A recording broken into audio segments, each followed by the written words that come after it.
Today I have with me a person who I've idolized since my childhood, Mr. Montek Singh Ahluwalia, ex-Deputy Chairman of Planning Commission. Nice to be interviewed by another Ahluwalia. Yes, so Mr.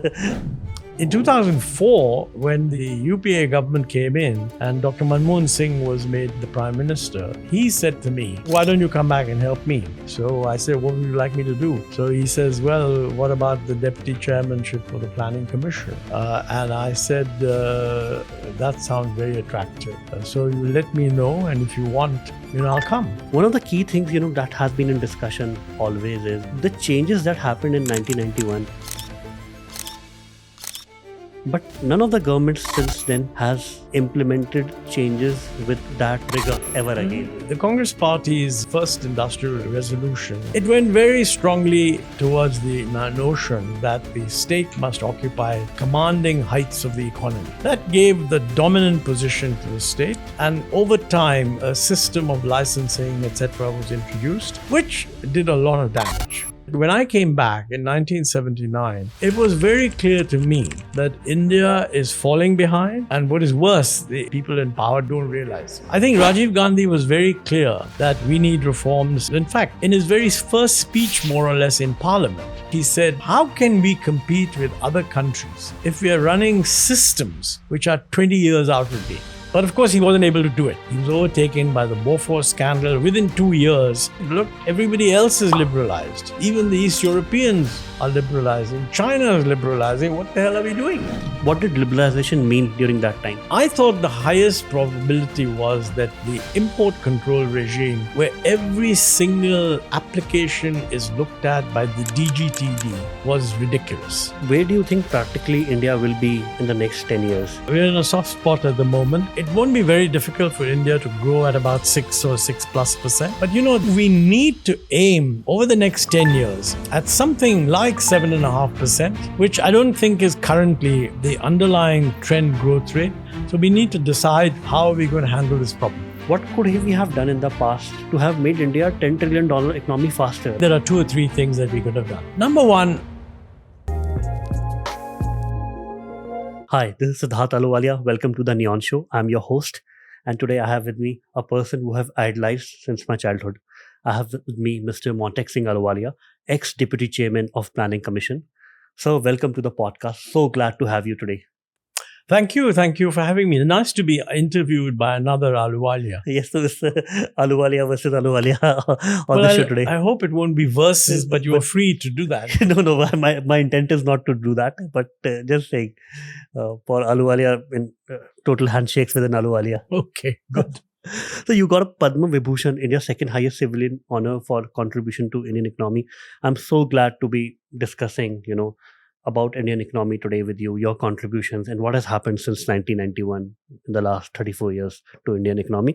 But just I want to start today with your childhood, growing up in Rawalpindi, moving to Delhi, then St. Stephen's College, and then the events that led up, to you joining government and becoming, the deputy for chairman for the Planning Commission of India. I mentioned in the book that, I was born 3 or 4 years too early to be called Midnight's Child, 1943, and we became independent in 47. But, I'm a good example of someone whose entire upbringing and thinking life was in the immediate post-independence period and onwards. Now, I had no family disruption because of partition. My father was a low to middle level government employee in the Indian Defence Accounts Service, and he was already posted in this side of the border. So as a family, we didn't have to move. Although, my mother's brothers did move from Rawalpindi to India, but fortunately they came in a military convoy, so we had no personal experience of what was otherwise an incredibly traumatic partition. And we were in Secunderabad for a long time. Originally, when I was very young, we were posted in Saharanpur and Ambala. But after Hyderabad got incorporated into the Union, the army was went into Hyderabad, and along with the army, the accountants went in. So the Defense Account Service moved in there, and I moved to Secunderabad with my parents. Okay, and for the next 7 years until 1957 or so, we stayed in Secunderabad. So I was brought up there. I have a sense of the flavor of the South much more than any other North Indian kid would have had. And in 57, moved back to Delhi. My father was a pretty good official, and his parents, his bosses, said, look, we'd like to promote you into the Indian Defense Account Service from the clerical system, okay? That was a big deal in those days because the Defense Account Service was what they call a grade 1 service. But they said to him that, you'll be the junior most person in the Defense Account Service. And normally, for junior people, it's for people just joining, and they're made in charge of very small offices. So you'll move from the Secunderabad office, which was quite large, to be a head of a very small office. And that may not be very nice. And so what we're giving you is a choice. You can either get promoted, then you can write IDAS on your visiting card, or we post you to Delhi, which is the center of the whole thing. And it might be good for your kids' education because they have to finish their. And, my father thought about it, and he decided to go to Delhi primarily because of the kids' education. So I think he made a very, very crucial contribution to my future because, quite honestly, I was doing quite well in the school in Secunderabad, but even the school did not think that I had as much potential as subsequently I was able to display. So that was a big contribution that my parents made, or my father made. I then came to Delhi, had a very regular kind of experience in the Delhi public school, did well, got into St. Stephen's College, thought I would sit for the Indian Administrative Service examination, which is what everybody of my age in those days wanted to do, at least in St. Stephen's College. We used to have 15, 16 people every year joining the administrative service and the foreign service taken together. But then, I applied for the Rhodes Scholarship, which I got. I didn't think I would get it, but I got it. And that also changed my life because all of a sudden I was getting into the stream of getting a foreign degree, went to Oxford, wonderful time. People often ask me, how much did you like Oxford? Of course, I liked Oxford a lot. But, most people like university wherever they are because that's the age, between 18, 21, etc., which is a great age, whatever you're doing. Well, I had a good time because Delhi University was very nice. Oxford University was very nice. And I thought initially that I'll come back. And you met your wife there in Oxford? No. My wife I met later. She had a very similar background. She sort of did well in education and got a scholarship to go to MIT. And I, instead of coming back after Oxford, I was recruited into the World Bank, which had just started expanding because, in the early 60s, development and how to help developing countries became a big issue. And the World Bank was a major instrument for flow of development funds. So they were expanding the office and they recruited a lot of young people. I thought I'd do that for 3 years, gain some experience, come back. But it was a lot of fun. Then I met my wife there. She was working for the IMF. We got married. Then we had decided to have children. So my eldest son was about to be born. And she also wanted to finish her PhD because she left her PhD before completing it to join the IMF, thinking she would go back. So that delayed our return. But, by the time my eldest son was actually born and was 1 year old, we decided that it's time to come back. There was a vacancy in the Ministry of Finance. Dr. Montek Singh, who used to come to Washington quite often, in connection with the World Bank annual meetings, I had got to know him. And we would always ask him, what are the possibilities of coming back? And he said, look, we are advertising this position for an economic advisor. In those days, these positions were meant for anyone internal in the Indian Economic Service or anyone laterally qualified wanting to get in. So he said, why don't you apply? And I did, and the UPSC appointed me. And so in 1979, I went back and started working in the finance ministry. And I was in the government then practically continuously. In 2001, the IMF created the Independent Evaluation Office, and they had a system of identifying people. So I was asked that, look, your name is recommended. Would you like to apply? And I said, no, I don't want to apply because I'm quite happy to do. I had then done all kinds of secretary positions.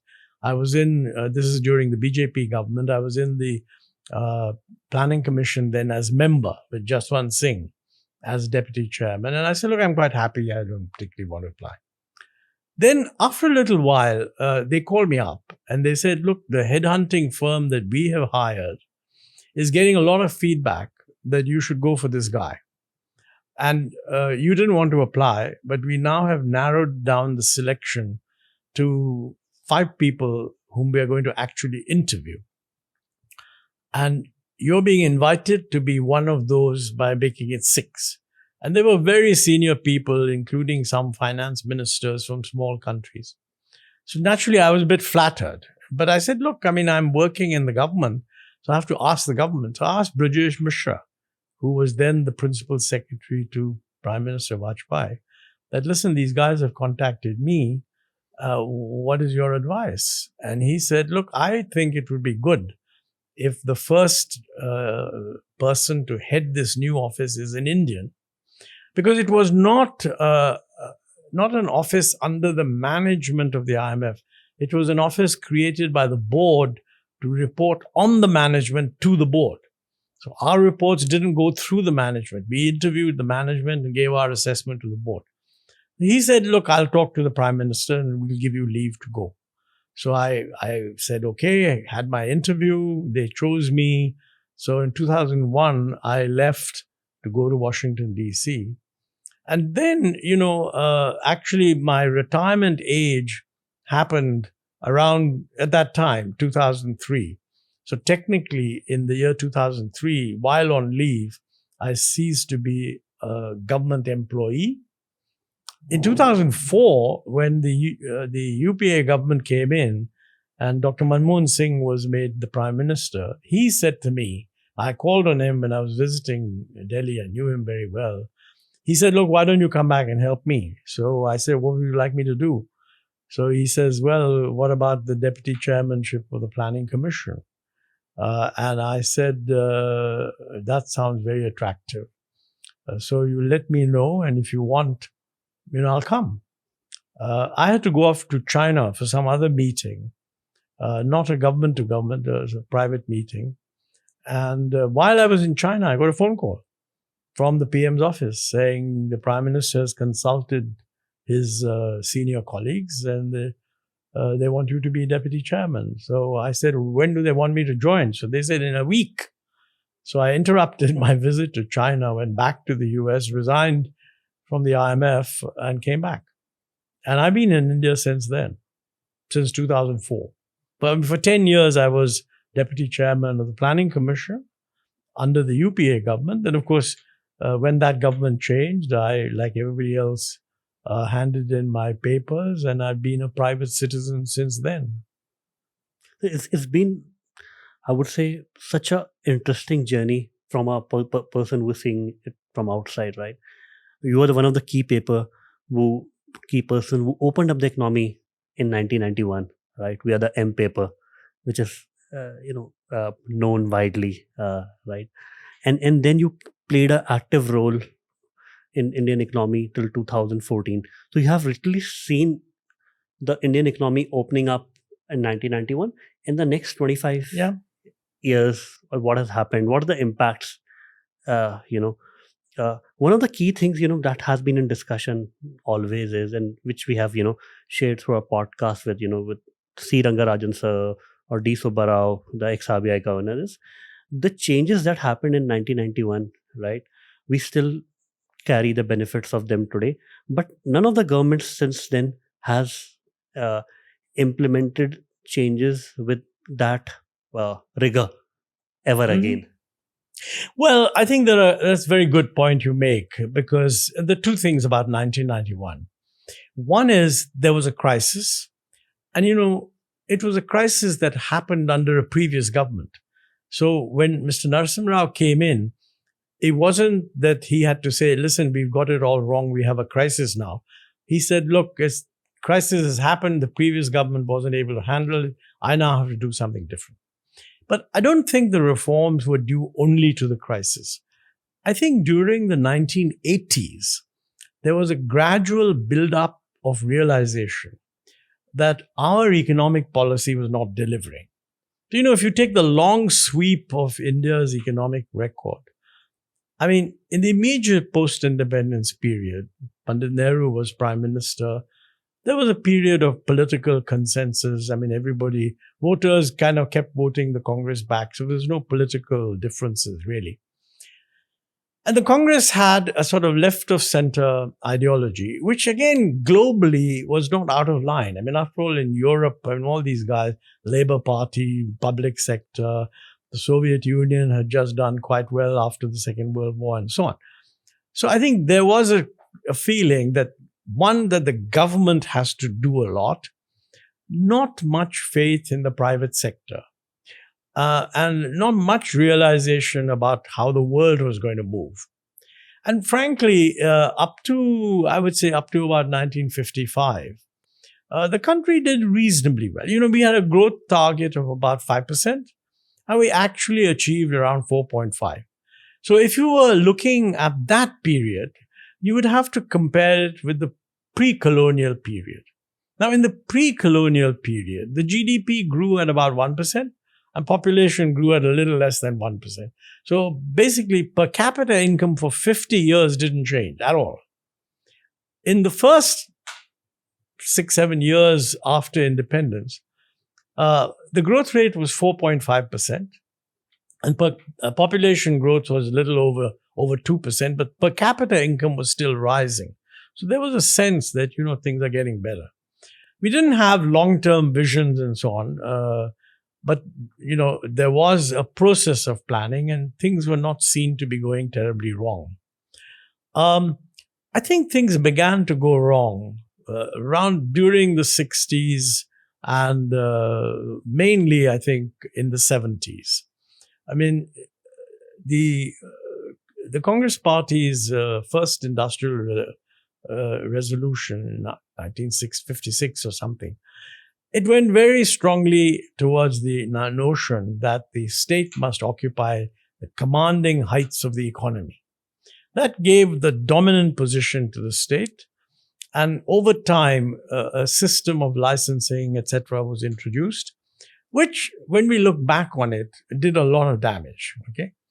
Also, after the balance of payments crisis in 1957, we adopted an approach of tightening imports, and rather than managing the balance of payments in a more liberal environment. In a liberal environment, you don't impose restrictions. I mean, if people want too many imports, you let the exchange rate take the hit, so you depreciate the currency. Of course, politically, this is always very difficult, but that's what other countries also did, and they managed. Okay, we didn't. So we kept an exchange rate that was completely out of line with the extent of reduction of imports that we wanted. And during the 1970s, this became very obvious, because somewhere in the mid-60s, the East Asian countries began to do very well. So then you had Korea, then you had Taiwan. Japan started to do very well. Japan was a developed country that had collapsed and then rose very sharply. But the real message is not Japan, it's really East Asia.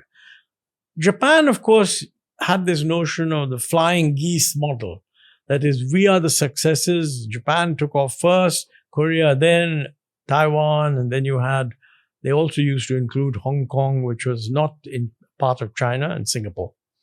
No, we tended to disregard this because we viewed the success of both Korea and Taiwan as due to their closeness to the Western powers. Now, those were days of non-alignment. And we ourselves, politically, were not in favor of what the Americans were doing in Vietnam. Okay, so there was tension between our government and the Vietnamese and the Americans on the American presence in Vietnam. So, the politics, and those were days of non-alignment and what have you. So we regarded these countries as appendages of the West. But the fact is they did incredibly well. And, sometime around the 70s, their experience was emulated, if you like, by countries like Thailand, Indonesia, Malaysia, and they also seem to be doing quite well. Now, you couldn't call these countries stooges of the West in quite the same way. And also our own attitudes had begun to change. And I think that when I came back in 1979, it was very clear to me that India is falling behind.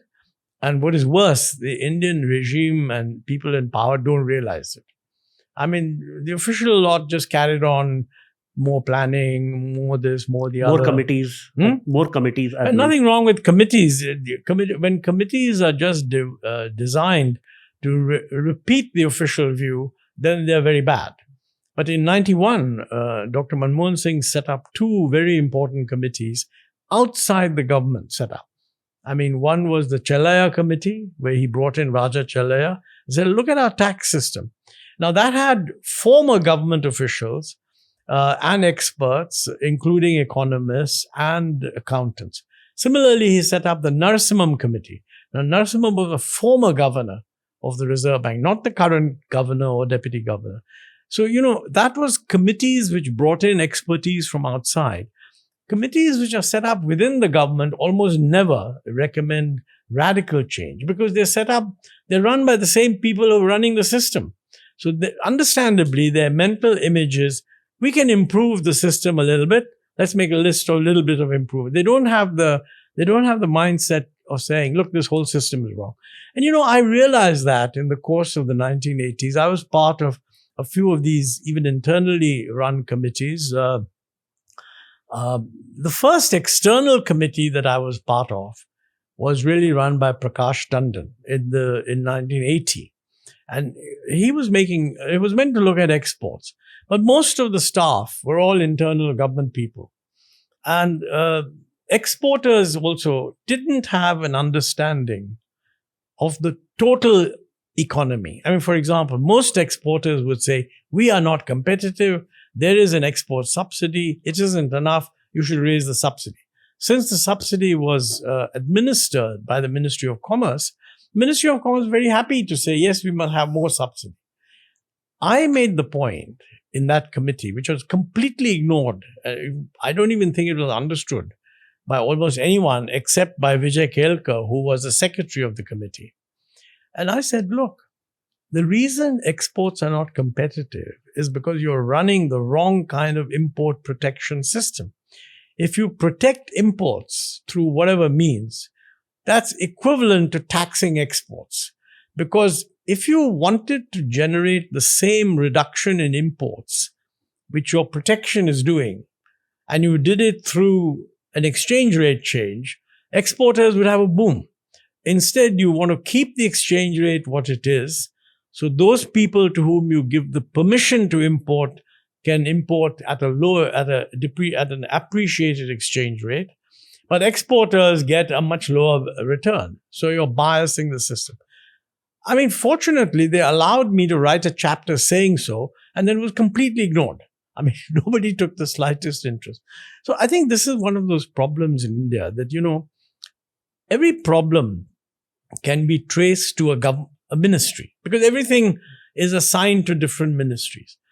Ministries invariably want to do reforms which enable them to improve the way they handle the instruments under their control. I mean, the Commerce Ministry used to handle the export subsidy. They used to handle subsidies for whatever marketing. And their whole approach was, this is what you should change. They would not be willing to say the real problem is that your import controls and import tariffs are too high. You should actually change the exchange rate, which was the job of the Economic Affairs and Reserve Bank of India.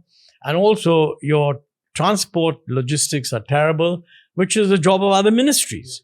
So they would just say exports are not productive, exports are not competitive, we need a higher subsidy, and Ministry of Finance would shoot that down, saying, look here, we don't have that much money. So, I was trying very hard to make these changes. And the way it happened, you mentioned the M document. Yes. That, in a way, was the first time that an analytically comprehensive account was taken, looking at the effect of different types of interventions. Okay. How did it happen? Very interesting. VP Singh, who was then the Prime Minister, visited Malaysia, some Commonwealth heads of government meeting or something. And he said that, I was in his staff. I was on the staff of Rajiv Gandhi's PMO. And during that period, we did initiate a few reforms. I think Rajiv Gandhi was very clear that we need reforms, system reforms. In fact, in his very first speech, more or less, in Parliament, I joined him in 1985, in January. Shortly thereafter, he made a speech. And in that speech, he said, how can we compete with other countries if we are running systems which are 20 years out of date? So that gave us a realization that here is a Prime Minister who's not just saying, I must improve the system.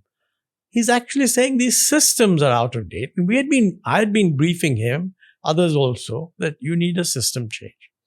But of course, he wasn't able to do it. In the sense that he was overtaken by the Bofors scandal. Within 2 years, he was just bowed down under these problems, which also illustrates the fact that, you got to initiate systems reform early in your prime ministership when you have goodwill. If you lose that momentum, sooner or later you'll get stuck. And you call that period honeymoon period that every government has. Yes, and that can vary between 6 months and certainly 2 years.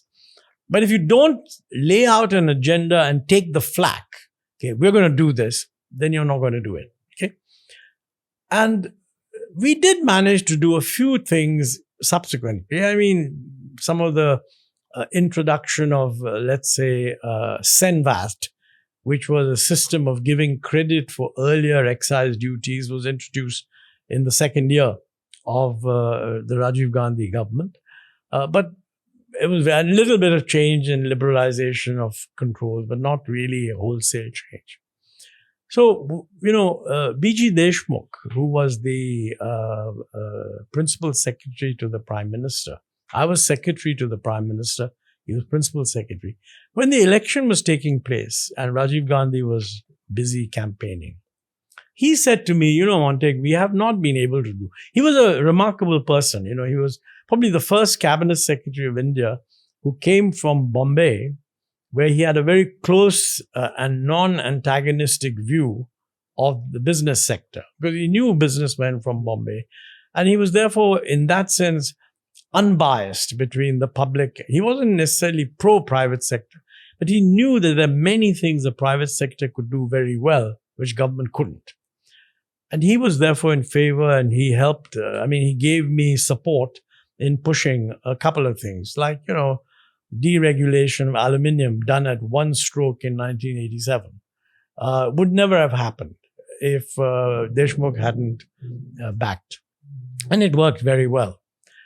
But, he said to me, there are many other things we need to do and we haven't been able to do it. And I said, the reason we are not doing it is you are counting on each ministry to make proposals, whereas every sensible change requires changes in other ministries. And therefore, we should have a comprehensive view. Now, ideally, the Planning Commission should have been doing it, but the Planning Commission was not in a reform mode at all. He said to me, why don't you write a paper? And we will, if Rajiv Gandhi comes back, we'll persuade him. Well, of course, I started writing the paper and Rajiv Gandhi lost the election. And at that time, he had 194 seats, but he decided that the people's mandate is not for me. I'm going to sit in the opposition. Very good. And in came a coalition government headed by VP Singh. I knew VP Singh. I had worked with him when he was finance minister under Mr. Gandhi. And I always felt that the break between Rajiv Gandhi and VP Singh was very unfortunate because they worked very well together. And he retained both B.G. Deshmukh and me. And, at one point, we were all expecting after he came in that we would be thanked and sent off somewhere and generally given a good job, but not stay in the same PMO when you have a change of government. To my surprise, VP Singh said, no, you guys continue.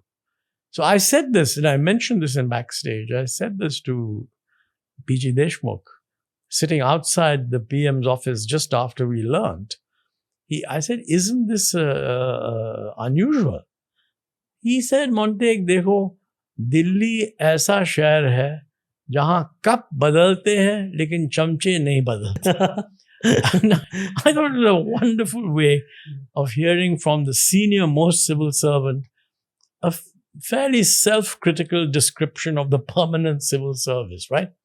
Anyway, VP Singh went to Malaysia, and VP Singh said to me, one of those, I was part of the team, so we had informal moments. He said, yeah, Malaysia, I've been here in the early 70s as Deputy Minister for Commerce, Minister of State for Commerce, and they've made remarkable progress. I said, yes, I used to visit here in the early 70s from the World Bank. And you're right, they've made remarkable progress. So he said, why is that? So I said, sir, the reason is that they have done reforms and we have not. So he said, you write me a paper. So I immediately dragged out whatever I was working on, and before we had more or less come back, finished it and sent him 34-page paper on structural changes we need. And VP Singh could have ignored it because it was too difficult. After all, he didn't have much of a majority and he was a very shaky kind of situation. But, he consciously decided to send this paper to the Cabinet Secretary, Vinod Pandey, and have it discussed. Now, in the system, once something comes and they know it has come from the PMO, my name wasn't on the paper, but they knew it came from the PMO. And since I was the main economist there, everybody assumed I wrote it, which was correct. And secretaries all turned up and took it very seriously. And I was very pleasantly surprised that many secretaries were supportive. I should mention in particular Amarnath Verma, who was then industry secretary. He was supportive. He said, we should do these things. A couple of others also. Finance Ministry was not at all supportive because it would mean handling the balance of payments crisis without relying on import controls. And they didn't like it because I had recommended we move to some EXIM script. We create a tradable item which can be given to exporters to import whatever they want. And no import licenses for these capital goods and intermediates. Finance Ministry was not supportive. Interestingly, the Planning Commission was not supportive either. Because the Planning Commission said, what is this Prime Minister's office is circulating? These are the things we should look at in the approach to the plan which we are working on. They didn't tell us what they would recommend, but they made a procedural objection. That paper leaked. I didn't leak it, but it leaked. And it got published in newspaper? It was published in newspapers. And, it was fascinating. It produced a terrific discussion. But some people criticizing, some people saying, no, this is very good. And, Ashok Desai, who was then a journalist, he wrote a very nice piece. He said, this paper has been leaked. He said, it's quite a good paper. I didn't know that the government writes good papers. Maybe they should leak them more often. He said, it doesn't have a name, but everybody knows it was written by Montek, so I'm going to call it the M document.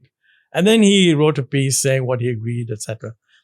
I think the discussion showed that we need a comprehensive account of policy, which then can go to the public and you can have a bit of a discussion on it, etc.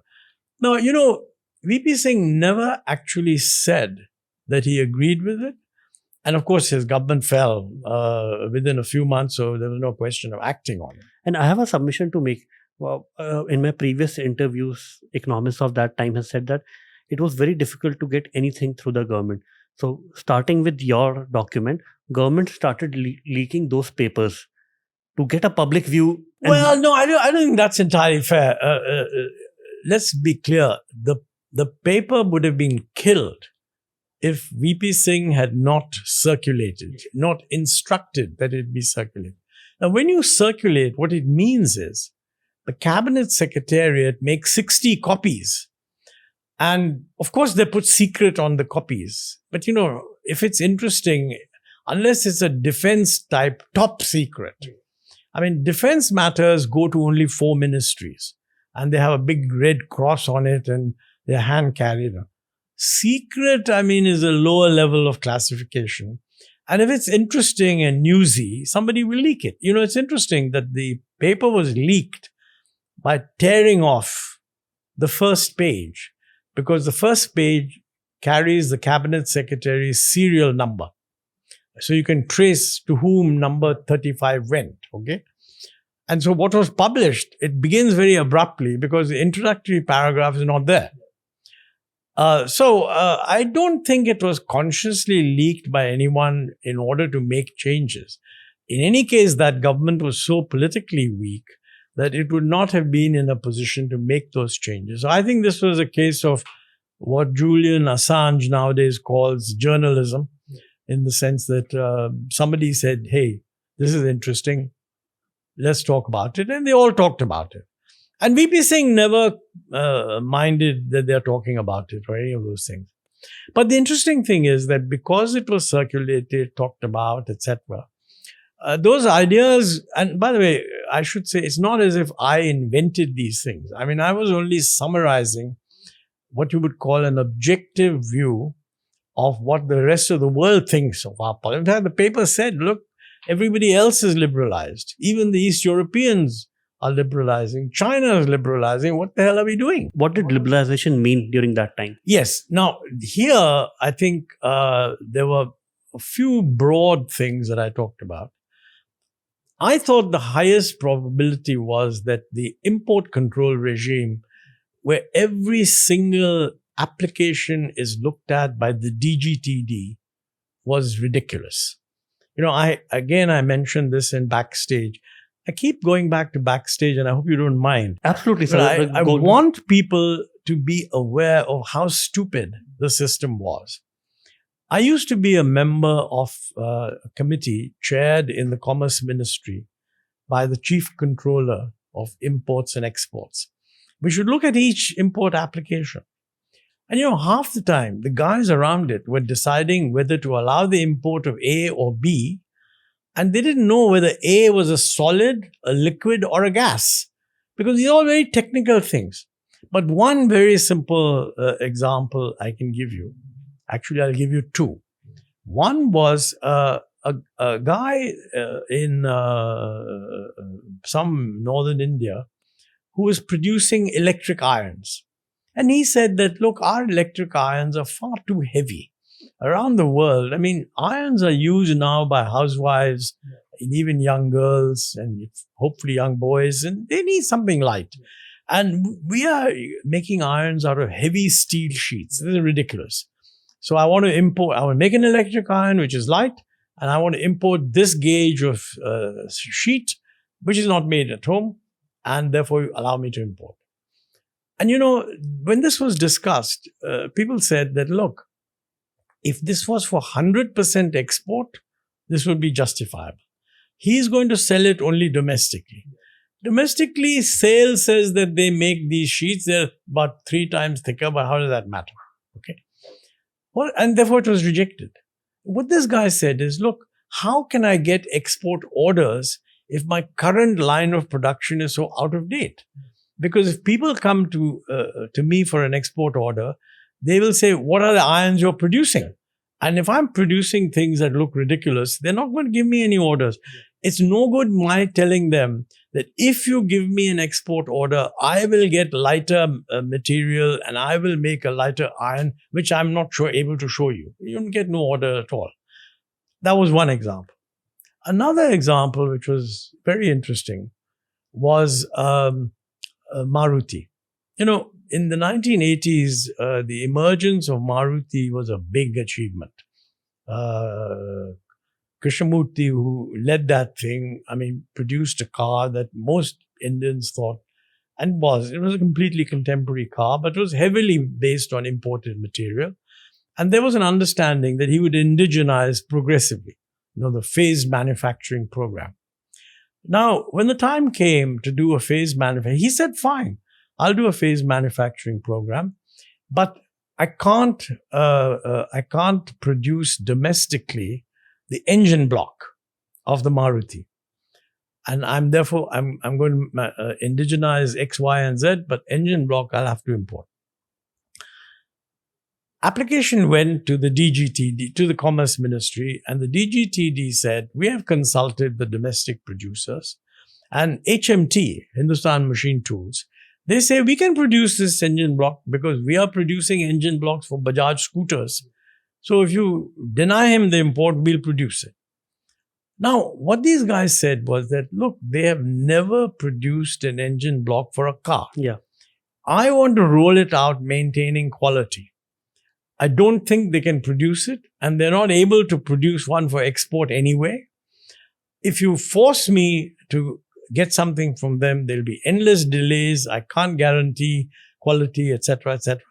Because the Maruti engine block is very different from the engine block of a two-wheeler. Yeah. This matter went all the way up to Narayana Murthy. And let me say, the only reason it went up there was that Krishnamurthy was a very powerfully connected fellow. And he had only agreed to become the managing director of Suzuki Maruti Limited. He had retired.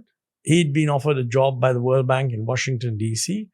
Mrs. Gandhi spoke to him and said, I want this people's car to really work and be a model, and you take this over and forget your World Bank job. So he agreed to give up his World Bank job, took a job that paid him much less money.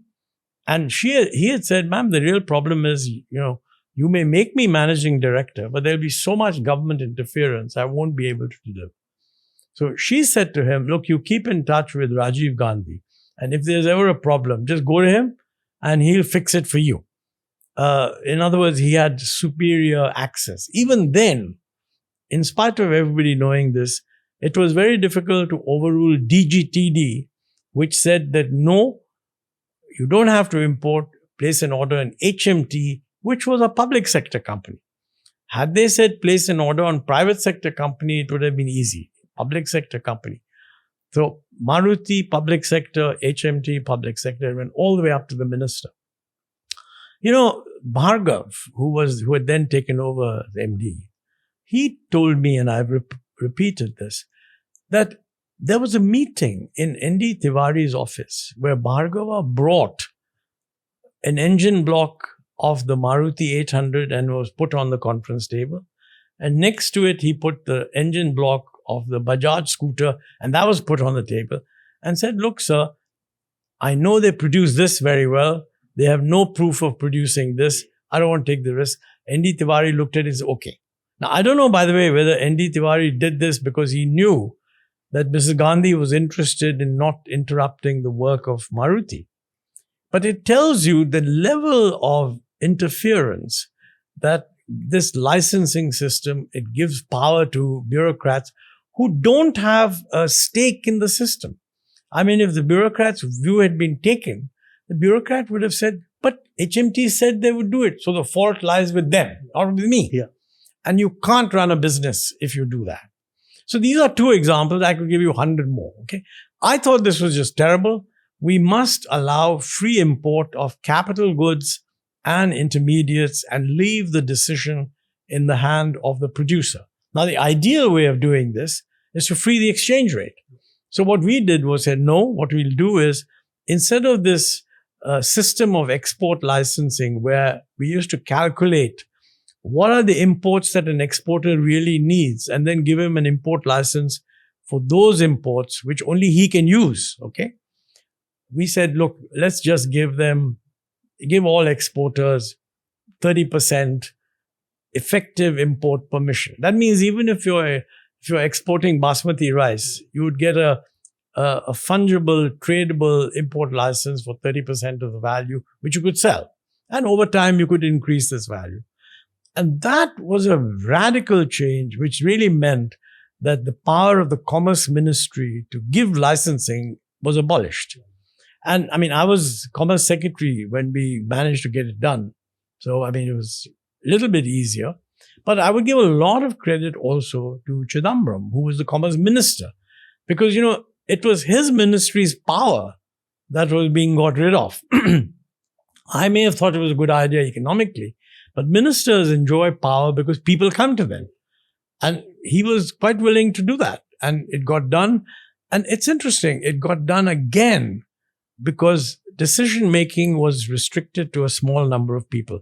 Normally, an import license change would have required sending the file to the finance ministry and then to the PMO on file. And I told Chidambaram that, look, on file, they'll write a 10-page note. It'll be very difficult for anybody to read it. The PS to the finance minister would have to explain it, and the point would get lost. And they would also dilute it. So I suggest that you seek a meeting with Dr. Manmohan Singh and explain the thing yourself. He said, fine, you come along. So Chidambaram and I went. Manmohan gave us time. His officials, Shukla and Deepak Nair, were also there. And Chidambaram explained this to Manmohan Singh, who clearly saw the point. The officials, they didn't actually oppose it as such. What they said was, this is a change in import policy, send it on file. And I said, no, sir, we don't have time, because the big problem was the second devaluation had happened. And part of the second devaluation package was to get rid of export subsidies. I had persuaded Chidambaram that if you're devaluing the rupee, you don't need a subsidy, but use this opportunity to get a clearance on the abolition of import licensing. Exporters will be delighted. He agreed. Manmohan saw the point. He overruled his officials. And he said, now, the next step is to get Narasimha Rao's approval. Again, that had to be done on file. If I'd sent the file to PMO saying Manmohan Singh has agreed, somebody in PMO would have examined it. They would have consulted Finance Ministry. Finance Ministry would have said, Finance Minister ne agree kar diya, but actually we have a lot of reservation. Then they would have put up a note to the PM. Avoid all that.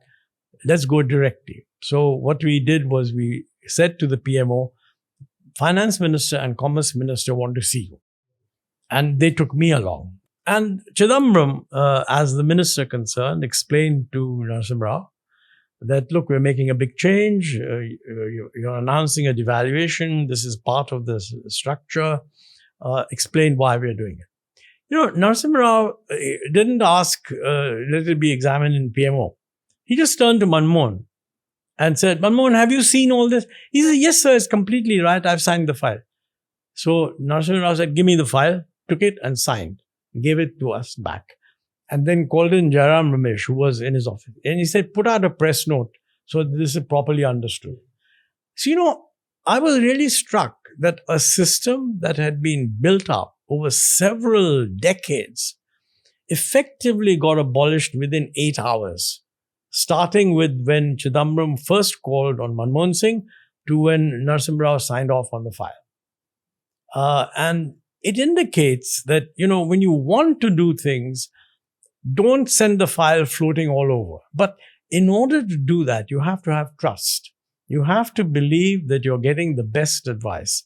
And, Narasimha Rao's view was that, look, Chidambaram and Manmohan both agreed. What has any other cabinet minister got to add to this?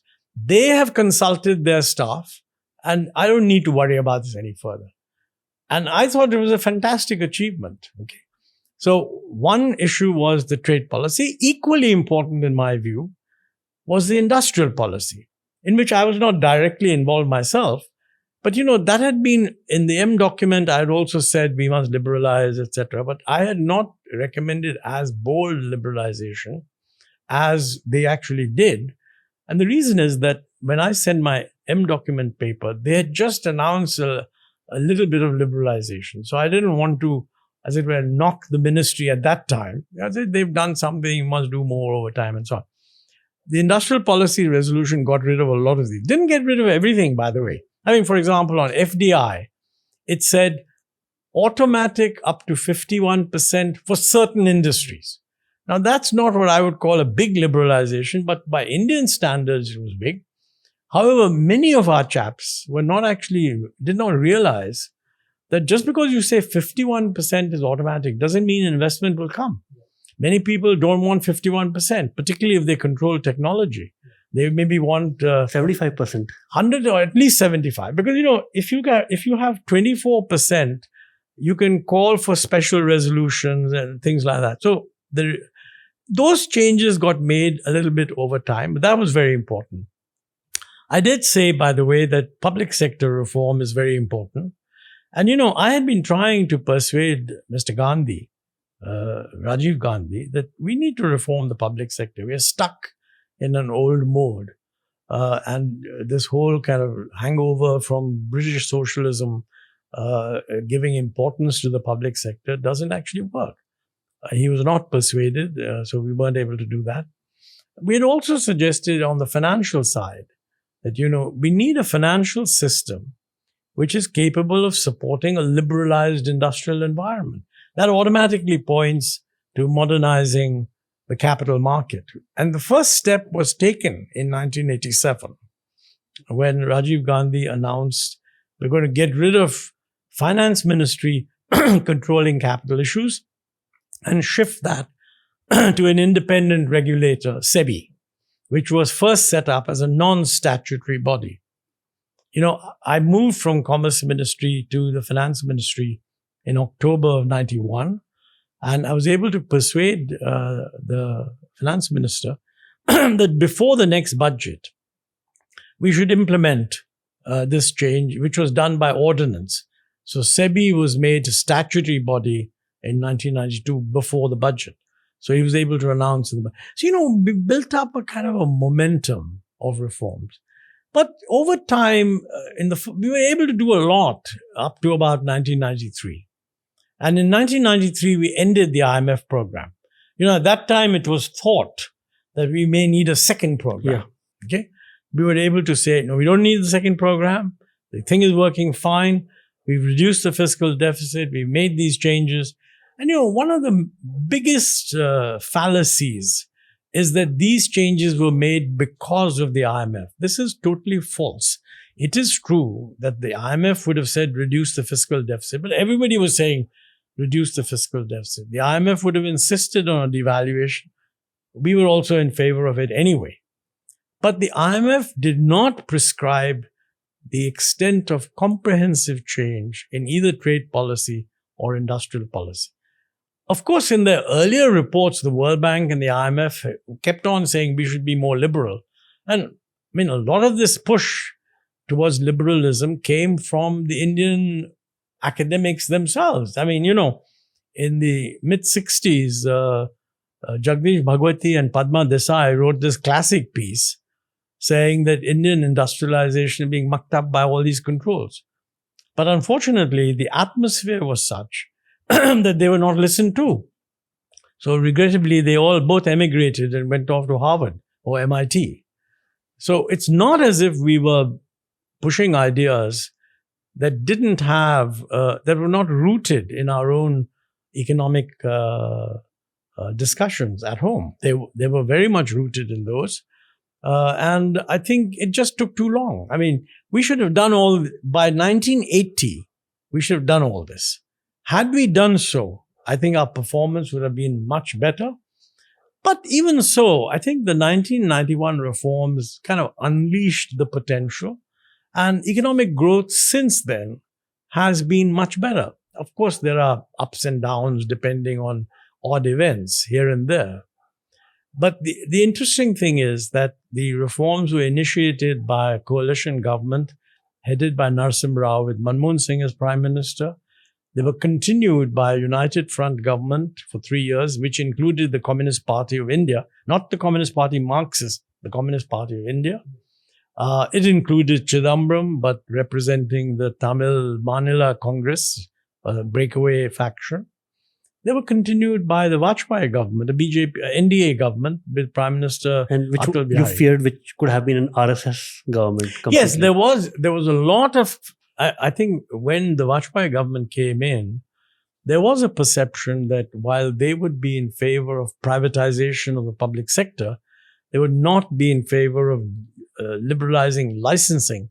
Because if you liberalize licensing, then the larger and better quality Indian producers, which would very often be the large private sector, may be able to squeeze out the small. Okay.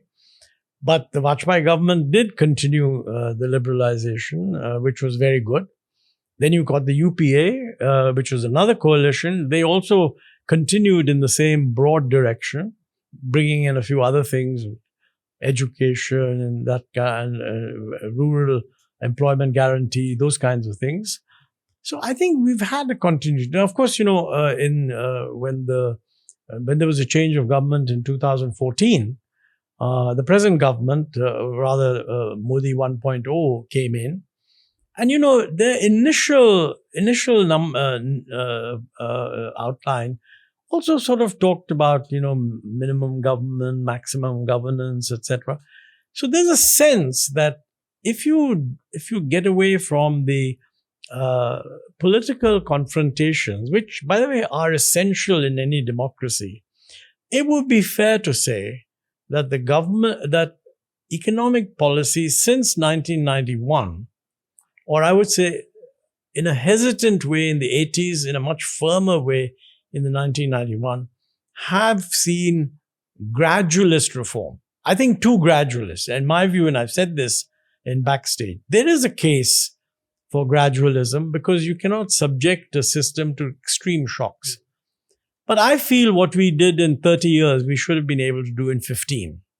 And that is where democracy comes in. Either you persuade people and take them on board, in which case you must have a very articulate political discussion, not just articulating a slogan, but recognizing that when you convert a slogan into reality, some people are going to get hurt and some people are going to benefit.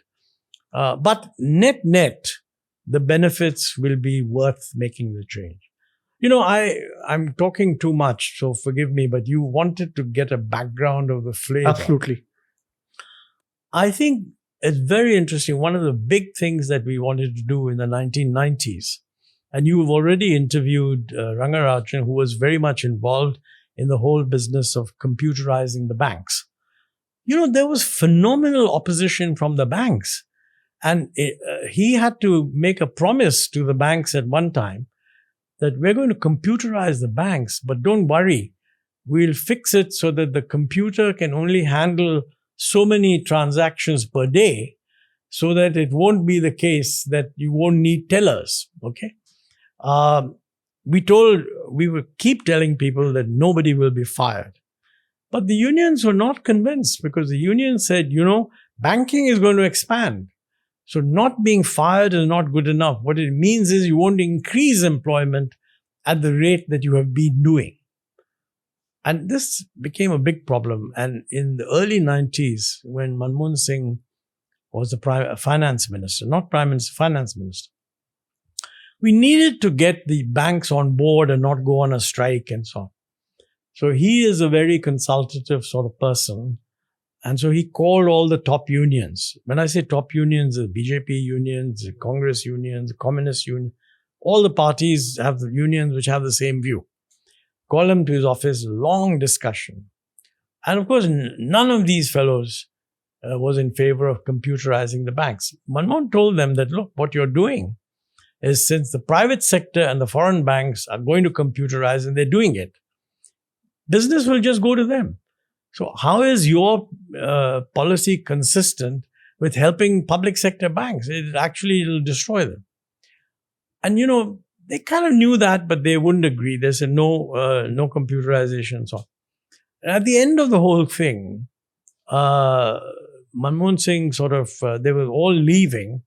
So instead of just saying thank you all very much and going back to his room in his desk at the end of that big room, he went to the door and shook hands with each one of them. So they kind of liked that.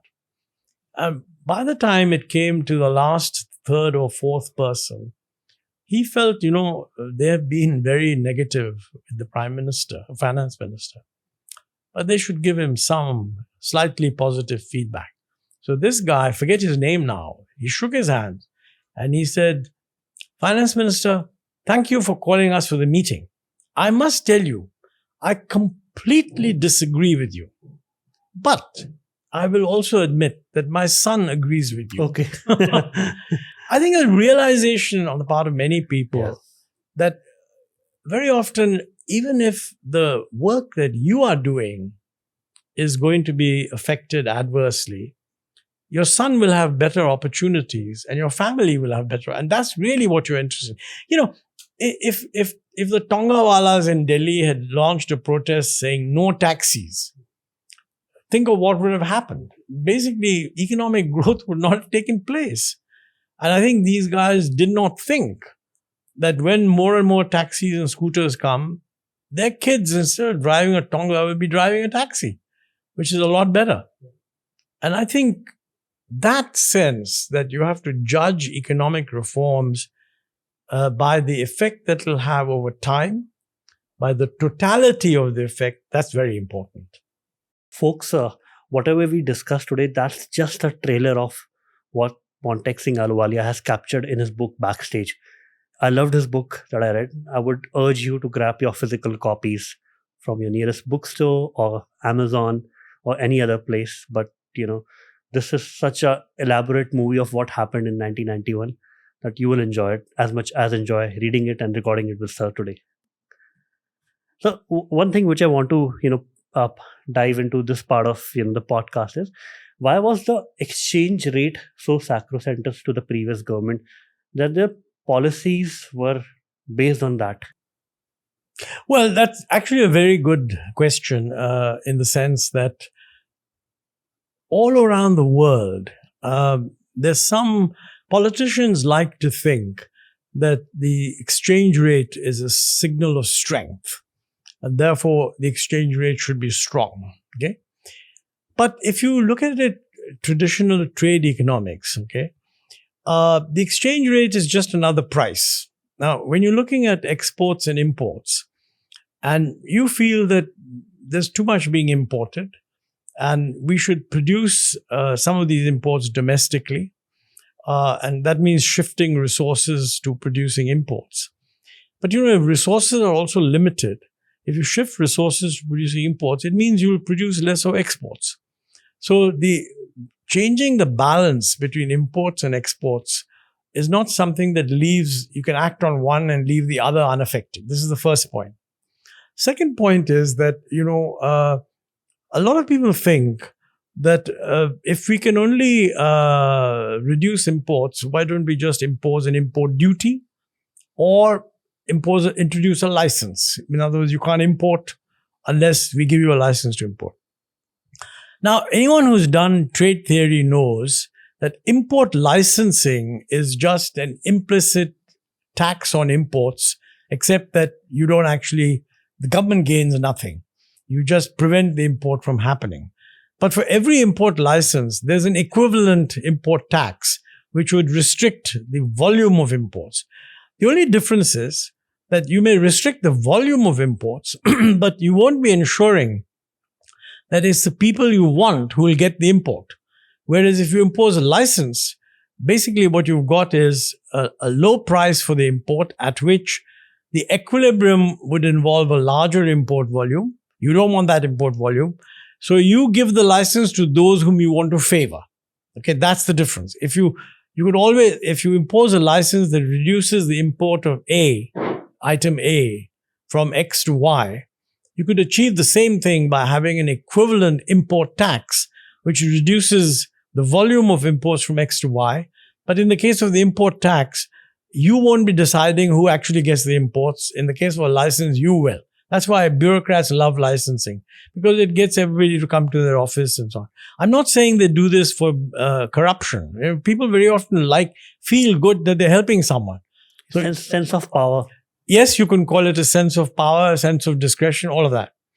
Now, our problem was that we had acquired an incredible collection of import controls, which was initially introduced all over the world during the war.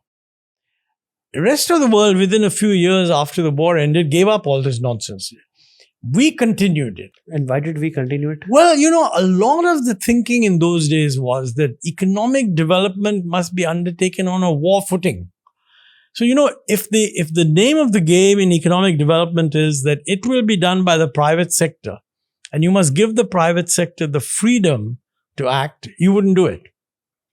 If, on the other hand, you think the development will be done by the government must occupy the strategic heights of the economy. That means public sector. That means you must favor the public sector.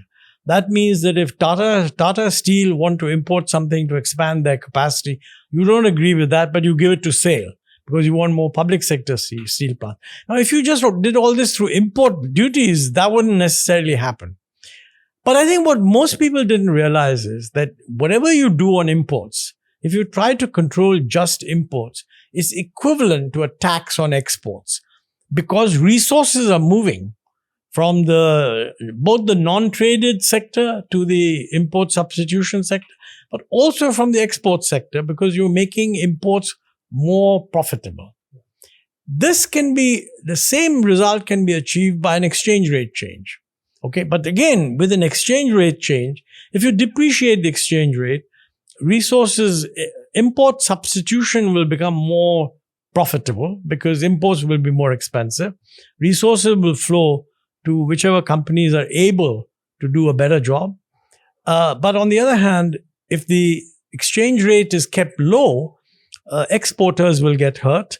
Whereas if you did it through the exchange rate, you would depreciate the exchange rate, there'd be more import substitution, but exports would also benefit.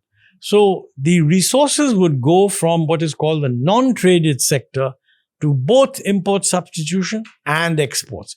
This simple point, I don't think is understood by 95% of politicians, and I regret to say also by 85% of businessmen. If you ask any in those days, as far as the politicians were concerned, they regarded a devaluation as a national insult. Now, they didn't realize at the same time that the Americans were criticizing China for keeping the exchange rate unduly low and thus giving an advantage to their own exports. So on the one hand, China is seen as using the exchange rate to increase their exports, increase their world position, etc., etc. But if India did the same thing, people say, "Arey, devaluation kar diya ye to." I remember some of the politicians at one time saying कि हमारा रुपया Himalaya की तरह strong होना चाहिए. Okay. Now, I think I have tried to explain this and completely failed. It's one of my biggest failures in my view. I've tried to explain to many politicians and even journalists, by the way, that it is true that a strong exchange rate is a sign of a strong economy in the sense that if the economy is strong, it's able to produce imported items competitively and also to produce exportable items competitively. Then basically what will happen is it will generate a balance of payment surplus, and that'll get reflected in a stronger rupee. So when the rupee reflects the strength of the economy, you can judge that yes, the fact that the rupee, a market-determined exchange rate, is strengthening, it means the economy is getting stronger. But when a weak economy tries to pretend that it is strong by keeping the exchange rate strong, in other words, overvalued, it actually weakens the economy. So while people may think that if you want a strong exchange rate, don't muck up the exchange rate. Work on the economy to make it strong and then see if that's reflected in the exchange rate. It's my great regret that I've not been able to convince anybody of this. Maybe the odd economist will understand. Even they, I think, don't translate this into a belief in what should be done in practical terms. I remember I was in Britain when Harold Wilson did the devaluation of the pound, 1967, I think. Even Wilson, who after all did PPE in economics at Oxford, so he would have understood the basic stuff. Even Wilson had to tell the public in a broadcast, a pound in your pocket is not worth less. Okay? That was a bit dishonest because a devaluation changes the relative price of tradables versus non-tradables. It raises the relative price of tradables. To that extent, the pound in your pocket buys you less tradable goods. But even Wilson had to convince the British public that this was actually a good thing. And look at it the other way around. When the Americans were in a economic conflict with Japan, I think this was around the 80s or so, okay? The feeling was that the Japanese are exporting too much. And the Americans were using, this was the Plaza Accord, I forget the exact date. It was a convoluted way of getting all the central banks to ensure that the Japanese exchange rate appreciates. And that means, since the dollar was the currency for everybody, it was difficult to actually depreciate the dollar. But the thing to do, they picked the one economy that was strong and made sure that they all collaborated in the G7 to raise the exchange rate of the yen. And this is exactly what they tried to do vis-a-vis China during the 90s. When Chinese exports were booming, the Americans would say, well, the Chinese are not running a market exchange rate. They're having all this success because the yen is unduly low and they should appreciate the yen. Now that tells you that keeping an undervalued exchange rate is very often good for the economy. This is a very important East Asian lesson. But again, as I said, it's a pity that it's not well understood. And it's so sad that now, if you see the GDP per capita of Japan is much, much higher than that of India, but their currency is valued like 2x lower as compared to dollar from Indian currency. Yes. But that's a sign of the yen is reflecting the strength of the Japanese economy, which is steadily going down. Yep. Yeah. And it's surprising to know that nobody in 80s or 90s focused on, rather than putting more import taxes or tariff, how can we increase the quality of our exports, and how can we encourage our businessmen to do more exports? I think now, looking back, it's not just the exchange rate. I think our exports, India logically would have had a comparative advantage in labor-intensive manufactured exports. The following things in our policy were completely wrong, in my view.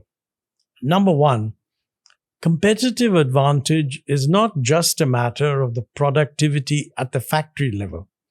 It's also a question of productivity in transport and logistics. So Indian industry suffered from the fact that we had very, very high transport costs. And those high transport costs were also a function of the fact that we were not open to trade.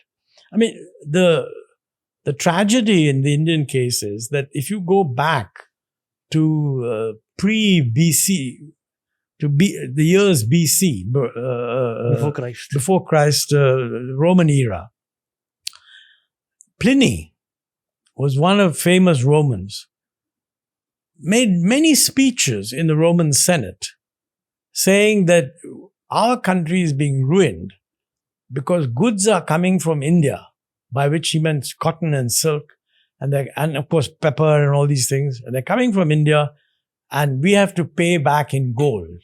And Roman gold is going to India.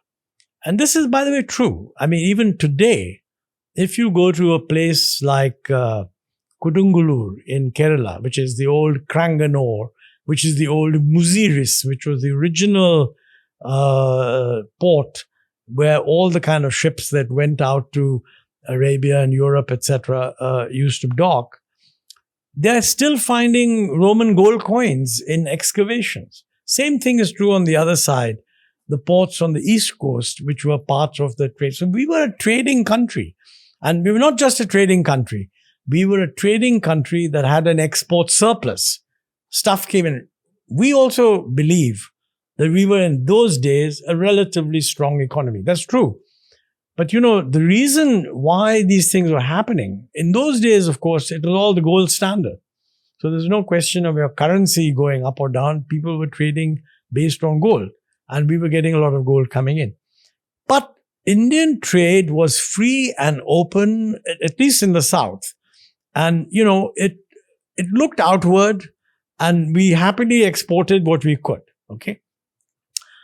Many, many, many years later, I think really during the European colonial period. Starting 1600s. I think the restrictions really came once the Europeans became politically powerful. Because basically they were able, once they started producing cloth through mills, they had a potential advantage on Indian productivity. And they basically used trade policy to essentially make sure that their cloth got exported here and our cloth didn't get exported there. So a discriminatory trade policy that was followed. And I think for some reason, because we bought into the idea that colonial structures exploited trade, we somehow got the wrong idea that trade is bad. I mean, colonial structures created an unfair trading arrangement. We should have said, now that we're independent, we're ending all that.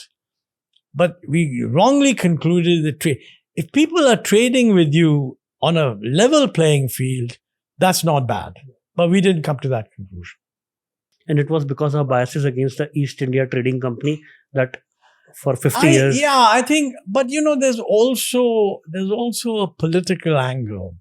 And the political angle was the sort of burn foreign cloth protests during independence. And it kind of created a feeling that foreign clothes and foreign items are bad. Yeah. Well, the correct thing is that they were bad because the British didn't allow us to modernize our mills until much more recently. Had we competed with them on equal terms, we would not have been importing British cloth. We would have been exporting cloth much more than China is doing. And I think that was a tragic mistake on trade policy, which to some extent is the result of a control-oriented regime and a regime that inherited wartime British controls and was a little bit too much influenced by the kind of burn your foreign clothes part, which was part of our independence movement. I don't think you should blame this on the politicians alone. I mean, the primary blame has to be on the economists and bureaucrats who manage the system. After all, there are many things that Gandhiji did during independence that we are not doing and we didn't do later on. I mean, he would have been against the railways, but we were happily expanding the railways. I think that's one. Second, we underestimated the extent to which import licensing rather than tariffs is especially damaging. Because, when you have a tariff, it's very simple. I mean, whatever the tariff is, you pay the tariff and you get out. If you have a common tariff, if you start having a tariff that, if this is the item, you pay this, and if this is, then you have to have a bureaucratic chap has to check what is the import in order to determine the right tariff. When you have import licensing, exactly the same thing happens. In my book, Backstage, I tell a lovely story about what the damage that import licensing does in a world of rapidly changing technology. I tell the story of which Narayana Murthy told me about Infosys in the days when they were still a young company, okay? And they wanted to bring in a computer. I forget now whether it was Hewlett-Packard or something. And they needed that computer. And in the Indian system, we had a system where you weren't allowed to import computers duty-free. But if you were doing it as an exporter, we realized that no export market can be serviced if the computers are subject to high import tariffs. So you were allowed to bring it duty-free, provided you exported 3 times the value of the import within a certain period. So these guys applied to the Commerce Ministry that we want to import this item and we promise to export 3 times the value. It took a bit of time, and I think he had to go several times to get the license. He got the license. And in the meantime, okay, this is 4 or 5 months elapsed. In the meantime, the same company produced a better version of the same computer, which had a different model number. It had more memory, more capacity, more everything. So they said, well, okay, let's get this model rather than the older model, and got it. When the thing arrived in Bangalore, they went there to collect. They had the exemption duty-free for this kind of model. And the customs official said, no, I'm afraid this doesn't work because your duty-free exemption is for this model and this is a different model. So these chaps said, look here, in computers, every model gets updated every 6 months. And, this is exactly the same computer. It has more power, more memory, more everything. He said, no, I'm saying, he subtly kind of hinted that he could let it go if they paid him a bribe. But otherwise, he wasn't going to let it go. So Narayana Murthy, of course, being a very kind of disciplined, honest, morally correct kind of guy, he said, look, I'm not going to pay any bribe. What do I do? He said, it's very simple. You go back and get another license, which will actually have the correct license number. But that would also take another 3 or 4 months. And meanwhile, this computer would be sitting unused, okay? And Narayana Murthy, I think he was told by his people that, listen, the bribe this fellow is asking is very low. But what you're going to do is you're going to lose 3 months more in this process. But he was absolutely insistent. He went through it, took more time, finally got the computer cleared. But he wasted 6 to 7 months. And he said, in a world of exports, I mean, even every day counts. And it's not a system that is geared to taking quick decisions and responding to the way the market changes. If somebody else can do it and you can't, you're not going to get the business. I think these are examples. It's not just the exchange rate. The exchange rate is a substitute for much cleaner methods of managing the balance of payment. It is a clean method of managing the balance of payments. The alternatives are all kinds of import restrictions. Unfortunately, historically, we have always favored the latter. I think the bureaucracy loves it because you have to go to them. If they are not corrupt, they still enjoy the fact that you have to come to them. And there's always this application of mind. And in the old days, somebody had to decide, is this really necessary? That was called the essentiality condition. And the other one was, is it domestically available? That becomes a kind of qualitative judgment. I mean, the guy concerned decides whether it's necessary. He also decides whether what is available domestically is the right quality. And this can be absolutely disastrous because let me give you a simple example. If you're trying to get an instrument which measures, the accuracy of something or the other, there are all kinds of alternatives which are either more accurate or more convenient or in practice more easy. You cannot you have to leave this choice to the guy who's going to make the decision.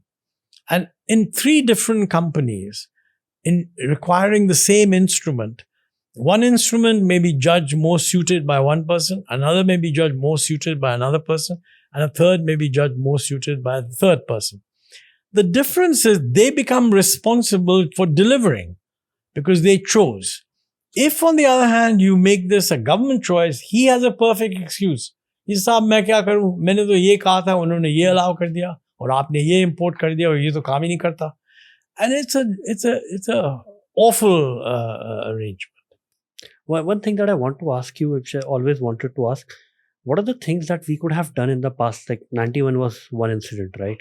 And possibly my dream is to make a movie one day on what happened during the 91. Yeah, you should make a movie. I mean, I've written a book, so make a movie out of that.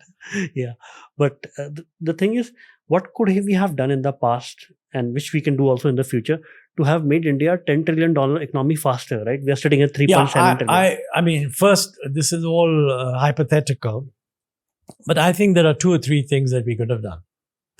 Number one, more politicians must come clean that something is a good policy and persuade people that their opposition to it is misconceived. Take a simple thing like public sector. I'm of the view that with the exception of very, very small areas, we should actually privatize the public sector. Okay? And I say this whenever I get a chance. But politicians resist saying that. For a while, they did. I mean, Yashwant Sinha, who was the finance minister of the BJP, he actually said that, except for a very few enterprises in certain sectors, we really don't need public sector. Okay. But within the BJP, although the BJP traditionally viewed the public sector as a Nehruvian fixation, within the BJP, once they realized that if they're in government, the public sector will report to them, they lost that conviction. I think it's still relevant today. You will find all kinds of people telling you from all parties why you need the public sector. For example, many people think that we need the public sector in order to produce either medicines or vaccines. It's completely untrue. Because on vaccines, the best job has been done by the Serum Institute of India. It's not a public sector company. Public sector pharmaceutical companies have been a disaster. Now people are trying to resuscitate them. I don't know why. My favorite example on this is hotels. There is absolutely no reason on earth why you should have hotels in the public sector. I mean, if you really press people, they'll tell you that the reason hotels in the public sector very often survive, and they have survived through several governments, is that those in power, if they have their wedding receptions in these hotels, will basically be charged for fewer guests than they actually invite. Now, that seems to me no kind of a reason for having hotels in the public sector. And it's irrelevant to say that a particular hotel has done a good job. Because today, when I was in government, there was a kind of tendency to say that if we have a state guest, we put them up in the Ashoka Hotel, which was a public sector hotel. But, in due course, we found that many people didn't want to stay in the Ashoka Hotel. They preferred to stay in the private sector hotel. So why do we have, and Arun Shuri, who's with me in college and also later on in the World Bank, he had the gumption to say we must privatize these hotels. And he's the one who did it. But then there were cases against him, bogus cases in my view, which none of them have come to anything. But as a result, the privatization of hotels is more or less stopped. And what are the other things, privatization of public sector entities is one? Well, one was privatized. I think more generally, we need to have a broader way of discussing what is needed and not rely on just internal committees. Take, for example, the dream of Viksit Bharat, which is in my view, it is giving us a 25-year horizon, okay? And you should have these horizons. And I think it's not unreasonable to say, okay, by 25 years from now, we should be what is now called a developed country. Now, what I would do is not just to have one committee. Not a bad idea to have 3 or 4 committees of different types of people making alternative recommendations. The idea that you will get good ideas by just getting it done internally is, I think, mistaken. Because, the staff that you have internally has been doing a certain kind of work.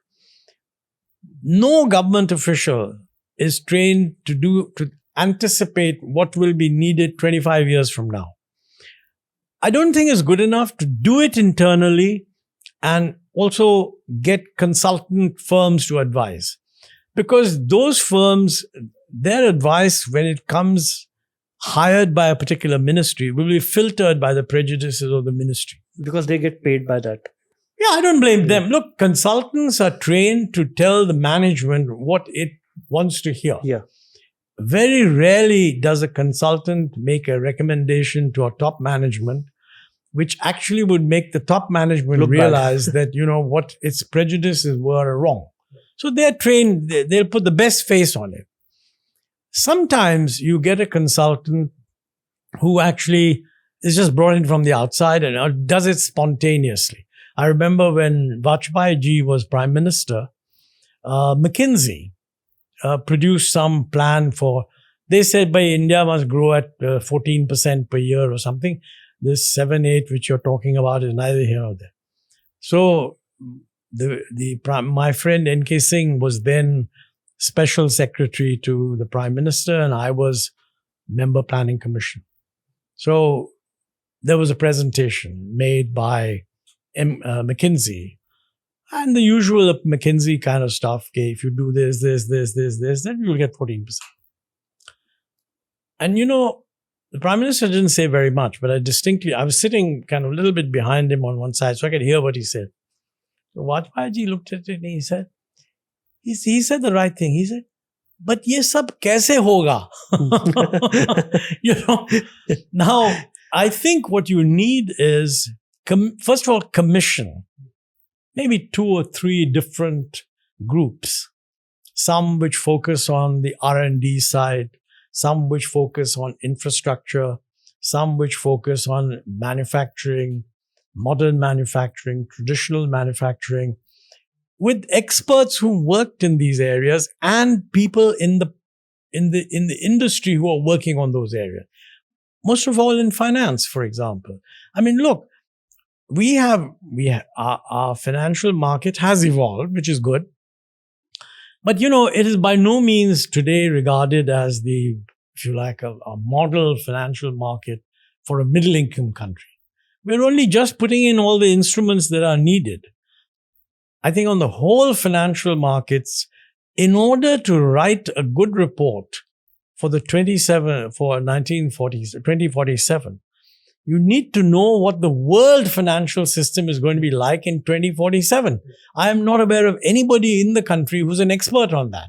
So, and yet we have Indians dominating the financial system in the US, in the UK, in Europe. Let's set up a committee with some of these top people.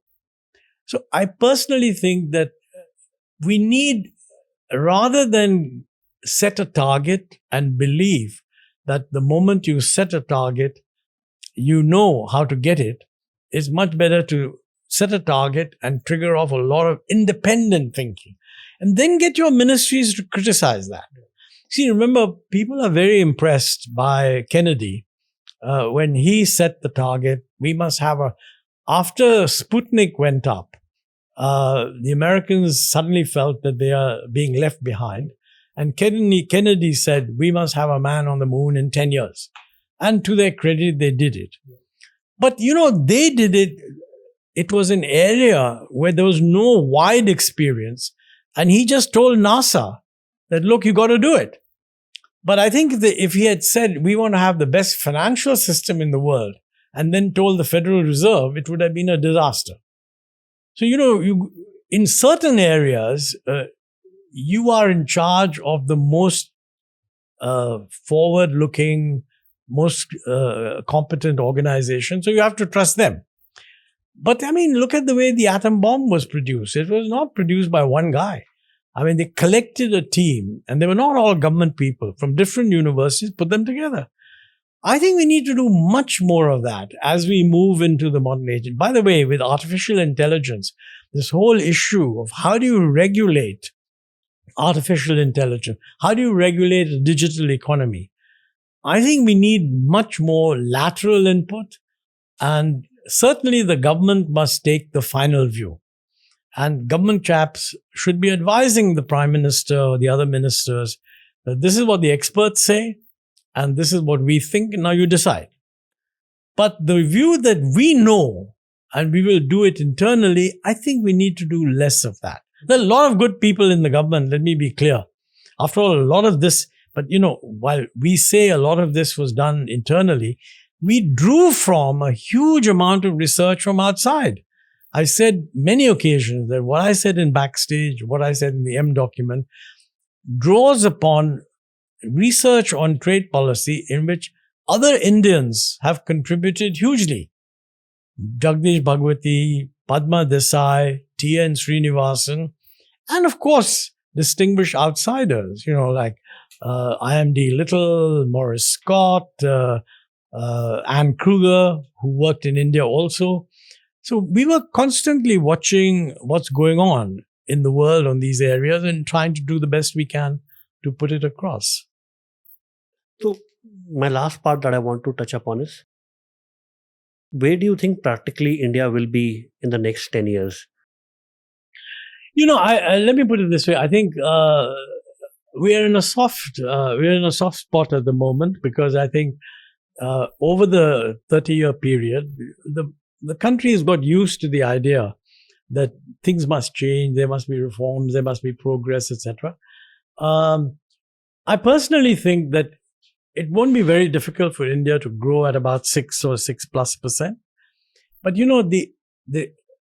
if you like, the explosion of expectations is such that 6+% will not satisfy the expectations that have been raised. Remember, we have widely expanded education. Now, it's all very well to say that a lot of the people who have BA degrees are not employable, and you blame the universities. But people also say that all these chaps are very easily given the last mile training, and therefore you have to do something. There's no question that on the human capital side, we are much better placed than we were 20 years ago. But it's not as if we are bursting at the seams with people who can be brought in straight away into global capability centers. So I think we need to aim over the next 10 years at something like 7.5%, which I don't think is currently the underlying trend growth rate. So we need to decide how are we going to handle this problem. One of the things we absolutely have to do is be clear about is that, do we believe that this will require a dynamic private sector, or do we believe that we can do all this through public investment? I sometimes hear people nowadays saying कि भाई अगर private sector invest नहीं कर रहा है तो क्या हर्ज है public sector कर देगा. This would be an unbelievable mistake. But if you want a dynamic private sector, you need to encourage things like startups. You need to do a huge amount on ease of doing business. You need to do a huge amount on minimum government, maximum governance, which I think is a good slogan, but it hasn't actually been implemented. What's his name? Manish Sabharwal was telling me, because he'd done some work, and he said that, even in the central government, there are, 15,000 provisions in various laws which attract a criminal penalty. And they had recommended that we should drastically cut them down. But finally, they did recommend to the central government that at least 5,000 need not be a criminal penalty. And so a lot of work was done. But in the end, only 100 were removed. So, this is typically what happens, that you give a signal at the top, but the bureaucracy doesn't necessarily care. I'd give the same recommendation to Amrinder Singh in Punjab, that you have your state government has far too many penalties that are criminal, and these just become a source of harassment for the private sector. I mean, he said to me that, look, I know some of the recommendations you're going to make, like free power for farmers and all. Politically, I can't do it. I said, okay, I recognize that. You handle that problem separately. But there's no political problem in this. And I said, if you manage to do 80% of what we are recommending in this area, I think you'll make a big difference. Well, of course, he was moved out, so he didn't stay for that long. But subsequent governments haven't implemented that. And I personally feel that too much focus today is on what the central government should do. The truth of the matter is that on all these things, ease of doing business, harassment, dealing with people, they're all in the realm of state governments. And I think I would hope that 10 years from now, we are able to show conclusively that out of 30 states or whatever it is that we have now, at least 15 have made a dramatic change in these areas. If you do that, you will also find that these are the states that have grown, because these are the states that will attract investment. And the solution should not be to give money to the states that have not grown. The solution should be to benchmark their policies against the policies of the successful states and tell them, why don't you do this? I think we need that. But it can only happen if it becomes part of state-level politics, local understanding on the part of voters. And the big tension will be between that and trying to get local support through freebies, which is actually very popular. Now, if you go down that route, I don't think we should not expect even 6.5% growth. But if we don't go down that route, and a lot of that depends on what happens in state government, not just the center, then I think, we should be able to do 7, whatever it is. That may not get us to developed country status by 2047. I mean, that requires about 8.5% real growth. But, whether we do it in 2047 or 2053, the important thing is, are we making the structural changes needed between now and then so that people will say, it's working, and we can then speed it up? Because India has an advantage which is in narrative right now. It's not happening in real. That, China is almost shunned by the global investment fraternity right now because of various reasons. I'll not go into this podcast. But the next alternative that people are thinking about is India. And India is a promising land and has been a promising land for the last 20 years. But people have to see it in action. No, I don't think we should. I have no idea how the global geopolitical tension will evolve.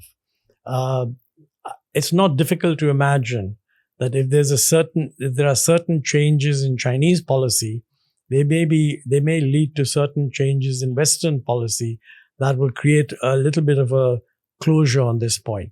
You're right. Right now, the Chinese do not seem to be indicating any change. And therefore, we have an opportunity, maybe for the next 5, maybe 10 years. If we respond in the right direction, people will respond towards India very positively. But sometimes I hear that people will come to India because there's nowhere else to go. This is wrong. Because, after all of East Asia is a highly integrated economy with zero tariffs. And that's a very large, potentially quite a large market. So actually, we are competing with Southeast Asia. They have their own problems, but all told, people judge that they're doing a better job than we are. Although people also realize that if we can get our act together, then there are things that we can offer which they can't. But will we get our act together? That's what you have to advise all your colleagues, because this is what younger people have to do. Yeah. India can at least aim towards becoming free market like Singapore, with the ease of coming in of money and going out of money. And Singapore has been able to do it. I want to slightly differ with you on that. I mean, Singapore has done a fantastic job for the circumstances they had. If you were that small and you were living in a continent where everybody was closed, it's a no-brainer that you should be open. And simply being an entrepot would give you a fantastic advantage. And I mean, in order to continue that, you also need to invest hugely in human capital, which Lee Kuan Yew did. You also have to invest hugely in improving the quality of cities, which Lee Kuan Yew did. The notion that Singapore is an example of free market, this is actually a mistake.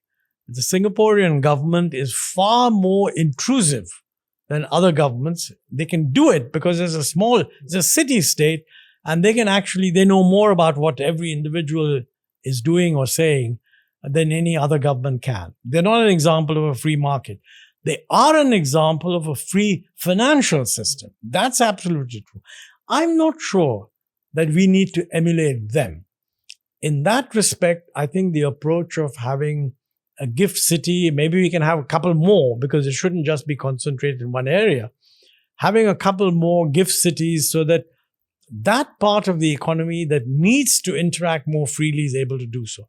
See, remember, India is still, half of India is at a level of development which is not very different from what the country was, let's say, on average in 1991. The other half has moved forward. When I say half, you might say 40%, whatever. That's the point. So I think that the Indian state has to define the role for itself, and it's not a zero role. In certain areas, we need to expand the state. For example, we don't have enough judges, we don't have enough policemen, we don't have enough nurses, we don't have enough doctors in rural areas, and we don't have enough sanitary workers, etc., etc. We have too many clerks. So really, government has to manage its resources so that it creates the right kind of jobs and either restricts or closes some of the not so necessary jobs. It also needs to create a system where the incentive to work is there. If a teacher is hired, in many parts of the country today, when a teacher is hired, the teacher is being paid 5 times the market rate. So all that the teacher does, it hires somebody else to do his work and sit at home. Because basically the local community doesn't have control over the teacher to the extent that it should. Massive decentralization is needed. This is not a central government issue. This is a state government issue. All our states complain that they're not getting enough decentralization between the center and the states, which is true. But none of them pay any attention to the fact that as far as the rest of the thing is concerned, they have to decentralize locally. Within the state. So these are the things now, and of course, underneath all this, there's climate change, which raises all these problems. Where are the resources going to come from? Who's going to manage them? Blah, blah, blah. I personally think that long-term problems are best condensed into workable 10-year problems. Okay. So, yes, we'll aim somewhere. Many things are not disputable. Yes, so we endorse all that. In the next 10 years, what are we going to do? And I think if the government were to make up its mind that, look, it has been doing all these things, and in the next 10 years, it's going to shrink its focus to half of these things, that would be a huge problem. These half, while shrunk in numbers, will involve a widening of the role of the state. And that's correct. We should do that. So I think we need, the debate needs to shift on to this. This cannot, in my view, be done purely within the government. This needs to bring in business, think tanks, NGOs, civil society, political parties. Yeah. So what I understand from you is what government did in 1991 to open up the central economy. Each state needs to build up their own committees or their own bodies to literally liberalize the state. Absolutely. I think there's no question in my mind that we need to do that. In fact, by focusing too much on the center, and this happened during the UPA, all the NGO types, on the one hand, they were very much in favor of decentralizing. But on the other hand, they wanted the central government to give directions. None of them were willing to say, leave it to the states. They said, this is what the states should do, and you should have guidelines which tell the states to do it.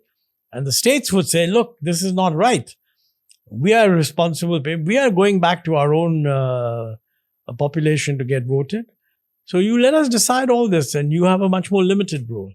I think if we can get a better understanding, a political understanding, that one, the state has to do more, but the state must shrink the area in which it intervenes, that it must make life a lot easier for the private sector. And that very often requires getting rid of innumerable useless regulations. I think we'll make a lot of progress. Well, thank you so much, sir. I think this debate that we have earned and draws inspiration from what you did and what, the entire team did in 1991 is very valuable to make the path for the next 10 years of what India could be. Well, thank you. I think it's important, and thank you for inviting me to speak on your forum. Thank you so much, sir. I'm so glad that we could make it happen, and thank you so much, that this debate could happen. Thanks.